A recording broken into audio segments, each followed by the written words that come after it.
History as it happens, October 17th, 2023. Israel's neighborhood. Let me say this as clearly as I can. This is not a moment for any party hostile to Israel to exploit these attacks to seek advantage. The world is watching. Whether that's in the north with Hezbollah and Lebanon, whether it's in the West Bank. This is a time, a particular time, a special time, that we must stand tall, proud, and united against evil. Saudi Arabia has informed the Biden administration, who then informed the Jewish state of its decision to halt all talks of normalizing ties with Israel. Israel's interest is to have normalization with Saudi Arabia. 5 Americans who've been wrongfully detained in Iran for years might be on the brink of coming home. The money that Iran accrued in bank accounts, in this case in South Korea, for the sale of its oil, was done pursuant to an arrangement established by the previous administration. Before the outbreak of war, Israel and Saudi Arabia were moving closer to normalizing relations. Back in March, the Saudis and Iran made history when they established ties. The political landscape of the Middle East appeared to be changing. But now war between Israel and Hamas, as entire neighborhoods in Gaza are wiped off the map, threatens to drag the region backward. That's next, as we report history as it happens. Podcast from the Washington Times. I'm Martin DeCaro. To recognize that, I think, is completely fine. To assume that that was a permanent shift, meaning that the Arab populations and the Muslim populations around the world had gone the same route as Europe and the US, which is essentially grown tired and completely forgetting about the Palestinians. That's an assumption or a conclusion I thought was really questionable. You know, for a little while there, the greater Middle East was looking different than the region that had seen U.S. dreams of a new world order sink into the sands of Iraq and the mountains of Afghanistan, that had witnessed the rise and fall of the Arab Spring, and where the Palestinian cause had been an obstacle to better relations between Israel and its Arab neighbors, where the Palestinian-Jewish stalemate often turned violent. In this supposedly new Middle East, the plight of the Palestinians no longer seemed to matter as much, and old enemies could finally embrace, such as Saudi Arabia and Iran. Well, maybe what I'm describing here is make-believe. Well, as my guest in this episode contends, it was wrong to think the Arab world stopped caring about the Palestinians, just as it was wrong for Israeli governments to lean on their modus vivendi with Hamas in order to keep the Palestinian leadership divided and any two-state solution buried on a shelf far out of sight. As Israeli defense forces flatten Gaza, scenes like this are playing out in Amman, Jordan.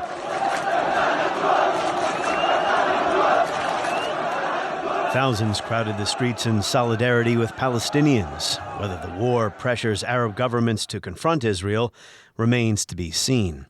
It would raise the possibility of escalation and wreck any progress toward, say, normal relations between Saudi Arabia and Israel, to say nothing of all the lives that would be lost and homes destroyed. But should such a relationship, Saudi Arabia and Israel, come at the expense of resolving the Palestinian problem? In an interview with Fox News a couple weeks ago, Saudi Crown Prince Mohammed bin Salman promised it wouldn't. The Palestinian issue is very important. We need to solve that part, and we have a good negotiations continue. Well, now it appears that moves toward normalization are on hold in a region where peace and stability, democracy and respect for human rights have been rare. Trita Parsi is the executive vice president at the Quincy Institute for Responsible Statecraft, and he is an expert on U.S. foreign policy in the Middle East, the author of Losing an Enemy, Obama, Iran, and the Triumph of Diplomacy. Trita Parsi, welcome back. Thank you so much for having me again. Well, the attack by Hamas on Israel was stunning, as we all know, for a number of reasons. The sheer terror and slaughter of civilians, and now the Israeli retaliation is well underway. Entire neighborhoods in Gaza are being flattened. But I also think it was surprising or stunning for another reason. It shattered an illusion. And this is something that you've been discussing and you've been posting about on Twitter or X or whatever it's called now. And you've done some interviews to this effect as well. And that illusion was that the Palestinian issue could just be ignored or kept on simmer, and Israel could have security, or that there could be better relations between Israel and some of its Arab neighbors.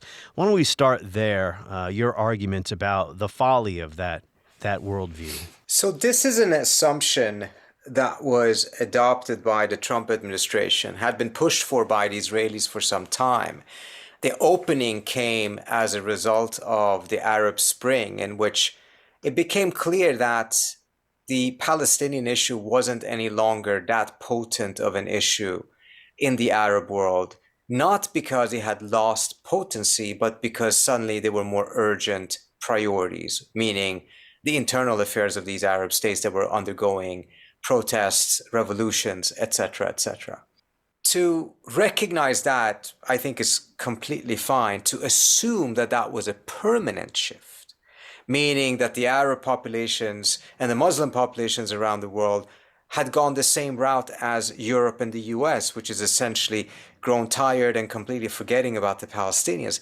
That's an assumption or a conclusion that I thought was really questionable. But thanks to the Trump administration's pursuit of the Abraham Accords, that was put to the test. It succeeded in terms of getting a couple of countries, after both a combination of bribery and pressure, to agree to normalization deals that were not particularly popular amongst their own populations in most cases, but nevertheless happened. The Biden administration had now tried to take that a step further, essentially trying to outdo Trump by not only having countries like UAE and Morocco recognize Israel, but also to get Saudi Arabia, which definitely would have been a major coup in the sense of getting the Saudis to throw the Palestinians under the bus, so to say, as the other states had done. But it was based on an extremely shaky assumption, an assumption that just because the West and the US and some of these Arab elites had moved beyond the Palestinians, forgotten about the Palestinians, that also meant that not only would the rest of the Arab world and the Muslim world forget about the Palestinians, but also that the Palestinians would forget about the Palestinians. And that clearly has not happened. Unfortunately, it manifested itself through these horrible, brutal attacks by Hamas against Israel, including against a very large number of Israeli civilians. But to claim that this was not predictable, to claim that this is something that should have taken us by surprise, not the act itself necessarily, but the fact that there would be a major backlash, that we have once again tried to social engineer the Middle East based on our desires and needs, not the realities on the ground there. That's the perpetual surprise in Washington that is so difficult to understand, in my view. Yeah, I mean, there have been outbreaks of violence between Gaza and Israel going back to the Hamas election victories in 2006. It took control of the Gaza Strip the following year. I think what is surprising here is just the scale and ferocity. About the Palestinian issue, I mean, from my vantage point, I'm not an expert on this, it did look like it had been put on the most back of back burners. In my most recent episode, I was discussing this with Nathan Brown. We talked about the origins of Hamas. You know, Israel has always said it doesn't want to negotiate with terrorists. But the fact is, successive Israeli governments had negotiated a modus vivendi through Egypt and other parties, an informal truce with Hamas. We'll leave each other alone. And this was Israel's way of dividing the Palestinian leadership, discrediting the Palestinian Authority, and therefore wrecking what was left of the two-state solution. I mean, that illusion has been shattered in Israel as well, has it not? Absolutely. And I think the idea that it looked as if it was truly a back burner issue is partly because we weren't paying attention, and partly because for some reason there was a belief that you could hold a people under occupation in the long run without national rights, without equality, without dignity, and some way, somehow, this could simply be managed. I spoke to some Israeli security people earlier this week, and they pointed out that that is the view that has now been shattered, that they truly did believe that every 2 or so years there would be some level of violence between Hamas, the Palestinians in Gaza, and Israel, but it essentially was manageable, and that this could essentially go on forever, and Israel did not need to make any compromises. Instead, it would focus on developing its economic relations with the other Arab states, and everyone would have some sort of a happy consensus of either ignoring the Palestinians or thinking that their suffering was manageable. Well, you may have caught it a few weeks ago. Mohammed bin Salman, Saudi crown prince, gave an interview to Fox News where he promised that the Palestinian cause would not be forgotten about as Saudi Arabia and Israel talked about normalizing relations. The Palestinian issue is very important. We need to solve that part, and we have a good negotiations continue. But now it appears that the normalization talks are on hold. I even saw a comment from Iran's leader, Abraham Raisi, that if there were a normalization agreement between Israel and Saudi Arabia, it would be a stab in the back to the Palestinian cause. Yeah, and I think he actually said that at the UN, which is before these events, because of course the Iranians view That's right. the normalization process as a threat to them. But also now the Saudis have come out and said that this whole discussion about normalization is on pause, which is a shift because in that Fox News interview, it is true, bin Salman did say that something would be given to the Palestinians, but he was also talking about it in terms of improved lives, etc. He did not mention that the Palestinians would get a state. So it's all been about what kind of a small breadcrumbs can be offered to the Palestinians just to keep the situation calm rather than actually resolving the issue. And there is some honesty, frankly, in the way that Jared Kushner described the Abrams Accord. He said that it goes beyond. It's about finding a solution that moves beyond the Palestinian issue. Doesn't resolve it. He didn't pretend to resolve it. He was very clear. Yeah. It's about moving beyond it. And again, much of the world moved beyond it. Arab elites in some countries moved beyond it. The Palestinians did not move beyond it. What a change from the early 1990s when the U.S. was able to bring Israel and the Palestinians to the negotiating table. Of course, that also took a willingness on the part of the Israelis and the Palestinians to do that. Yasser Arafat made a decision to recognize Israel. It was a recognition on Arafat's part that the prior way of doing things was no longer working and something needed to change. So there is a debate now underway about whether the United States needs to have some kind of positive role in the Middle East after retreating, if you will, after the debacles in Afghanistan and Iraq. So my question is, does the U.S. have a role here to try to get the Israelis and the Palestinians talking again? I know the Oslo process is ancient history, but we need something rather than this. I have to be frank, Martin, I don't believe the United States has any credibility left in the Middle East to deal with this issue in particular. It is under the US's watch that this so-called peace process has led to the de facto annexation and normalization of Israel's taking over Palestinian territory. The United States used to oppose Israeli settlements, pointing out that those were illegal, and has just softened its language, is not opposing them right now.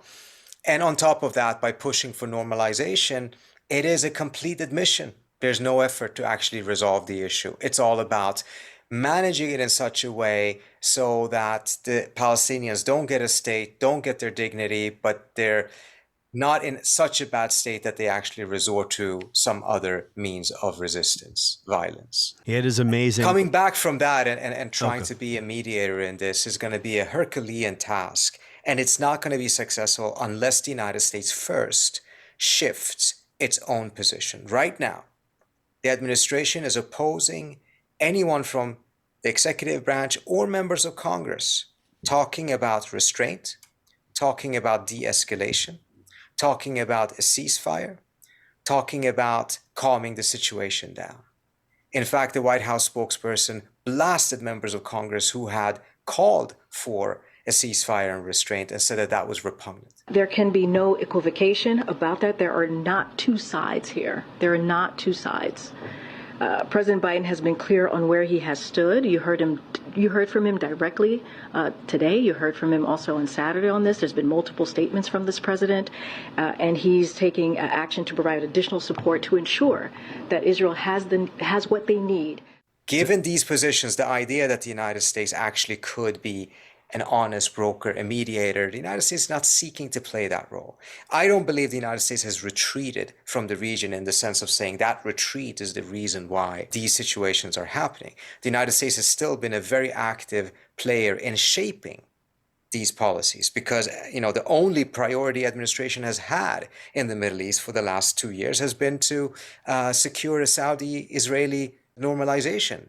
And that level of activity and engagement has been fundamentally counterproductive. And I'm not saying this in Afghan. You can look it up. I predicted and argued that this would happen because you cannot simply ignore a people under occupation and expect that they will just sit nicely there while their freedoms and rights and dignity is taken away from them. At some point, this would explode, and unfortunately did in the worst possible way.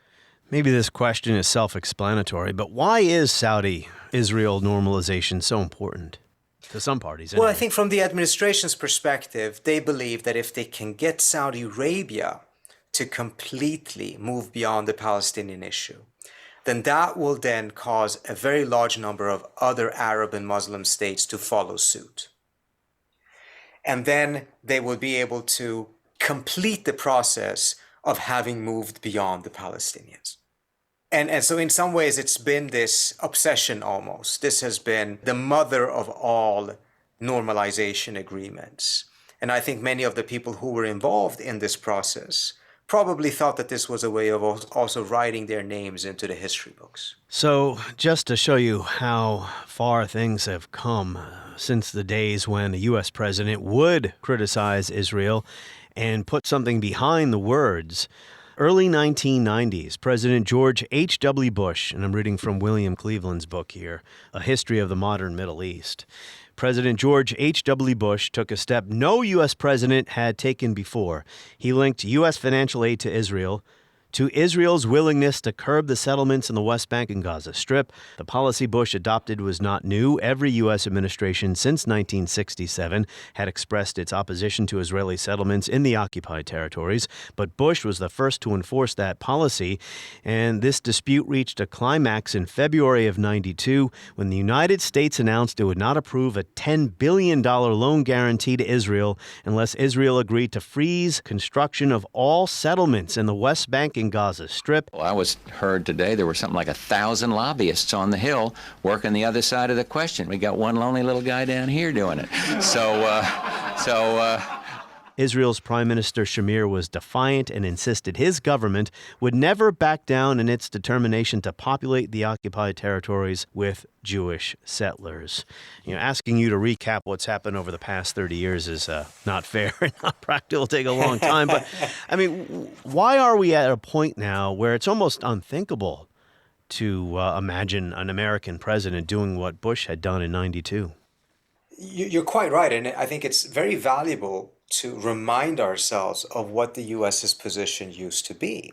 Because precisely because it's so unimaginable that the United States would try to be an honest broker and as a result put pressure on both sides, it is so unimaginable.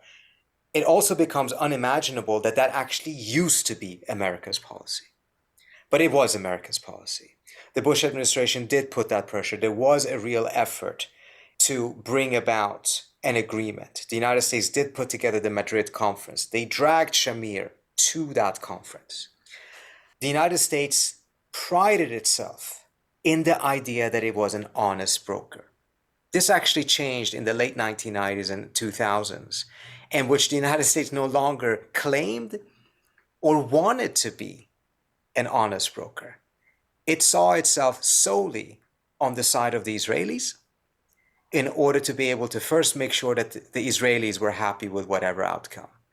And the outcome that the Israelis, regardless of what type of government was there, has been a creeping annexation, seeking to manage an occupation rather than ending it, growing settlements, creating new facts on the ground that by and large have made any idea of a two-state solution almost, if not completely, impossible to achieve. All of that under America's watch and under America's blessing of its idea of diplomacy in the region. When I first contacted you to come onto the podcast, the war hadn't broken out yet. We were going to talk about this changing political landscape in the Middle East. Remember back in March, Saudi Arabia and Iran normalized relations, and we were maybe on the verge of seeing Saudi Arabia and Israel do that. Those talks are on hold now because of the war.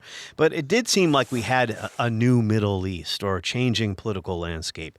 Maybe it was an illusion, but Saudi Arabia and Iran's leaders did get on the phone after the Hamas attack.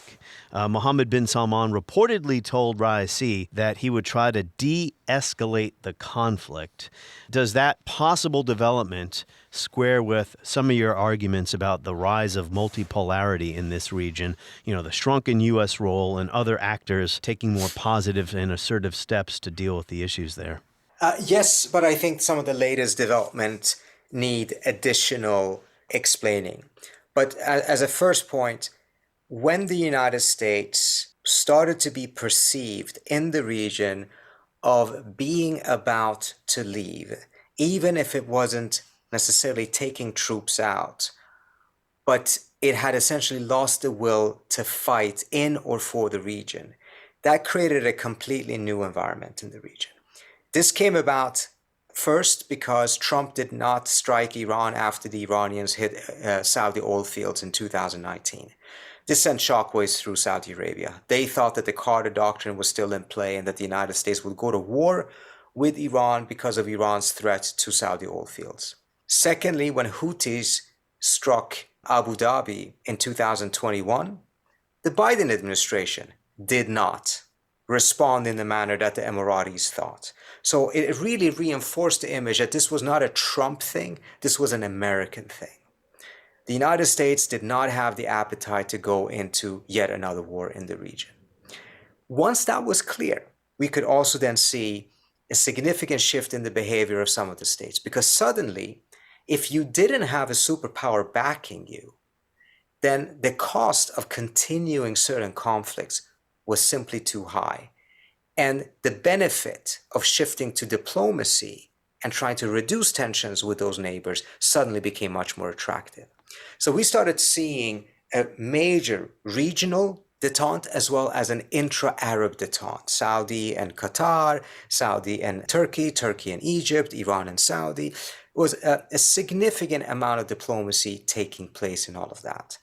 And that largely was because people had come to the conclusion that the US was about to exit. So contrary to the predictions of Washington, that if the United States is not there dominating militarily, it will lead to chaos and all of these countries are going to go to war with each other, we saw the opposite. We saw how they actually moved towards resolving their problems diplomatically, which ultimately is also good for the United States. Now, with what happened with Salman and Iran is very fascinating. Because bin Salman had prioritized normalization with Israel, had promised that it would happen, the question was when it would happen, had signed on to the very same idea of just moving beyond the Palestinians, and then Hamas does this attack. And now suddenly you see throughout the Arab world, the energy that exists, the anger that exists with the world allowing Israel to bombard indiscriminately Gaza, etc. And you saw also that the position that the Iranians and the Turks and others had taken now became a bit of a challenge to bin Salman, because they had taken the side of Hamas, and in the region, people are taking the side of the Palestinians, not the side of the Israelis. And this was then leaving Saudi Arabia behind. So I think part of the reason for him to agree to have a 45-minute conversation with Raisi, the first time the two of them talk, and the talking points used in the conversation, and they're agreeing to work for de-escalation, etc., is an indication that the Saudis realized the region is now moving away from the idea of permitting and accepting moving beyond the Palestinians. Yeah. That is a very costly thing. And since Salman has very clear ambitions of being seen as a leader in the region, and Saudi Arabia should be the leader of the entire Arab world, he cannot ignore these realities. And he apparently wants, we're talking about Mohammed bin Salman, he apparently wants a defense treaty, a mutual defense treaty with the United States. What interest does the U.S. have in something like that?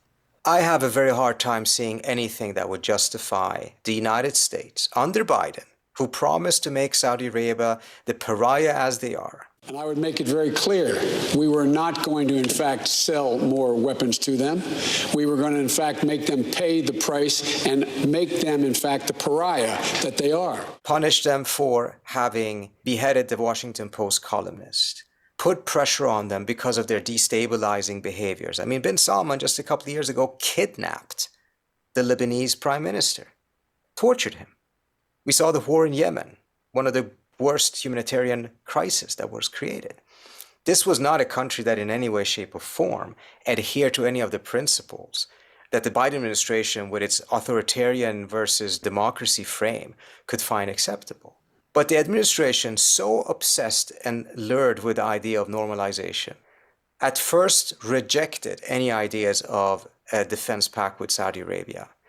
But towards the end, just a couple of weeks ago, was showing greater and greater openness to offering the Saudis a security pact that would have the United States send its servicemen and women to die defending the rule of the House of Saud and the Saudi dictator. And in addition to that, even offering nuclear enrichment technology that likely would set off a very dangerous dynamic in the region. And thirdly, getting the Saudis to get on board with the idea of moving beyond the Palestinians. We'll wrap up with Iran.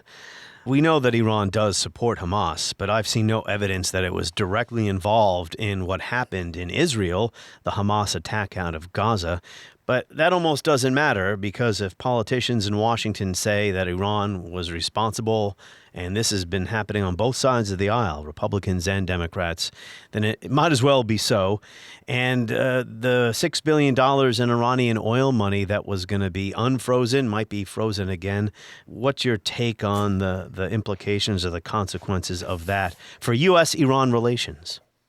So if we start off with Iran's potential role in all of this, as you mentioned, there's no evidence that has emerged that shows that Iran had any operational knowledge or involvement in this. U.S. intelligence picked up that the Iranian leaders actually were surprised by the attack. That says quite a lot. That, however, does not mean that the Iranians have not been funding Hamas or have not been arming or training Hamas. Without a doubt, that is something they have done. The technological advancement that the Hamas has had over the course of the years very much seems to be a direct result of the support that they've been receiving from Iran. But that, again, does not mean that the Iranians were involved in this until real evidence emerges for that. The United States is the biggest arms provider in the world, trains a lot of different militaries. We've seen so many of these coups in Africa just in the last couple of months done by people who were trained and armed by the United States. Does not mean that the US was operationally involved or had any awareness of what they were going to do.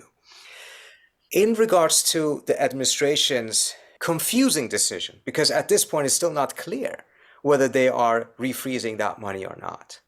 But if it is so that the administration actually, again, makes that money unavailable for purchases of medicine and food, the Iranians would never touch that money in the first place. The mechanism is essentially that the United States would approve purchases and it would be handled by the US and Qatar. But if they renege on this, this would then be the second time in 5 years that the United States had come to an agreement with Iran and then betrayed it.